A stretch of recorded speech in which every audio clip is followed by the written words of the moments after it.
next day.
உறவுகளுக்கு வணக்கம்.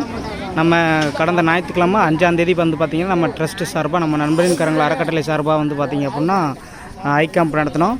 So I கேம்பில் சாலிடாக வந்து பார்த்திங்க அப்படின்னா 34 பேஷண்ட்ஸ் வந்து நமக்கு வந்து ஆப்ரேஷனுக்கு வந்து தயாரானாங்க. ஸோ 34 ப்ளஸ் வந்து ஒரு 18 பேஷண்ட்ஸ் வந்து பார்த்திங்கன்னா சுகர் ப்ரெஷர் குறைச்சிட்டு வந்திங்கன்னா அவங்களையும் சேர்த்துக்கலான்னு சொல்லி பேசியிருந்தோம். ஸோ அதுக்கு தகுந்த மாதிரி அந்த டாக்டரோட அட்வைஸ் படி கிட்டத்தட்ட பார்த்திங்கன்னா 34 பேஷண்ட்ஸு ப்ளஸ் அந்த சுகர் ப்ரெஷரு அந்த பேஷண்ட்ஸு எல்லாத்தையும் சேர்த்து கிட்டத்தட்ட பார்த்திங்க அப்படின்னா அரௌண்ட் ஒரு 40 பேர் 45 பேர்கிட்ட வந்திருக்காங்க நமக்கு இப்போதைக்கு. ஸோ இவங்க எல்லாருமே இன்றைக்கி ஆப்ரேஷனுக்கு தயாராக இருக்காங்க. இன்றைக்கி போயிடுவாங்க ஆப்ரேஷனுக்கு ஹாஸ்பிட்டலுக்கு. ஸோ அந்த பதிவு தான் நீங்கள் பார்த்துட்ருக்கீங்க.